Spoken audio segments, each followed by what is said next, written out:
Assalamualaikum warahmatullahi wabarakatuh. Saya dari kelompok yang beranggotakan Asep Hidayat, Mulyadi, dan Senira. Saya di sini akan membahas tentang remote server. Pengertian remote server. Remote server merupakan server yang Anda akses yang menjadi bagian dari proses yang dilakukan klien tanpa harus membuka koneksi secara terpisah langsung maupun juga berbeda.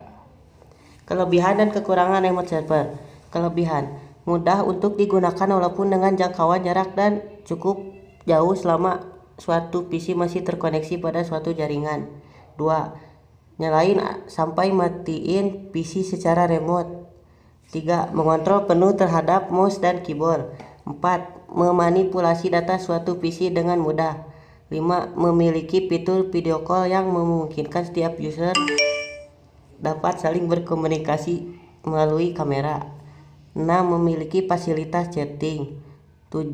Bisa mengontrol penuh seluruh aktivitas pada suatu PC. Kekurangan: dari segi keamanan aplikasi ini sangatlah kurang karena setiap orang bisa mengakses PC kita jika mereka mengetahui username dan password PC kita. 2. Tidak bisa membedakan antara client dan server karena setiap PC dapat berperan sebagai client sekaligus server.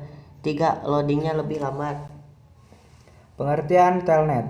Telnet adalah suatu protokol klien server yang bisa memberikan akses remote jarak jauh untuk login komputer tertentu dalam sebuah jaringan. Cara kerja Telnet. Klien menghubungkan atau membuat network antara TCP atau Transfer Control Protocol dengan server yang ada.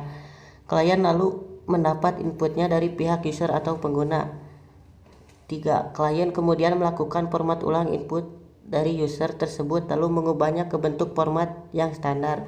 Barulah setelahnya melakukan pengiriman ke server. 4. Klien mendapat output dari server dengan format yang masih standar. 5. Terakhir, klien akan ubah format output tersebut untuk ditampilkan di layar. Kelebihan dan kekurangan Telnet. Kelebihan Telnet.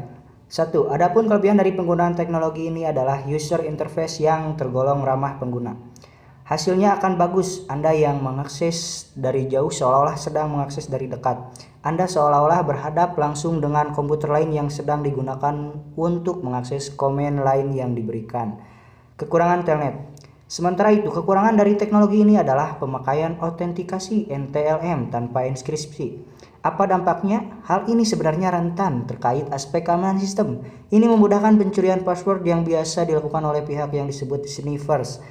Jika Anda menjadi administrator sistemnya, kami lebih menyarankan Anda untuk menggunakan SSH pada Linux dibanding Telnet server dalam mengkonfigurasikan sistem Anda. Perbedaan SSH dan Telnet. TN dan SSH adalah dua buah perintah yang berbeda. TN sebagai perintah eksekusi jarak jauh tanpa menggunakan ekspresi, sedangkan SSH merupakan perintah eksekusi jarak jauh dengan ekspresi. Dampaknya, teknologi SSH tersebut punya tingkat keamanan yang lebih tinggi bila dibandingkan dengan teknologi dari TN. Walaupun memang teknologi TN sudah ditemukan sudah lebih dahulu dan menjadi standarisasi awal, sehingga SSH bisa dianggap sebagai perkembangannya. Sekian dan terima kasih. Wassalamualaikum warahmatullahi wabarakatuh.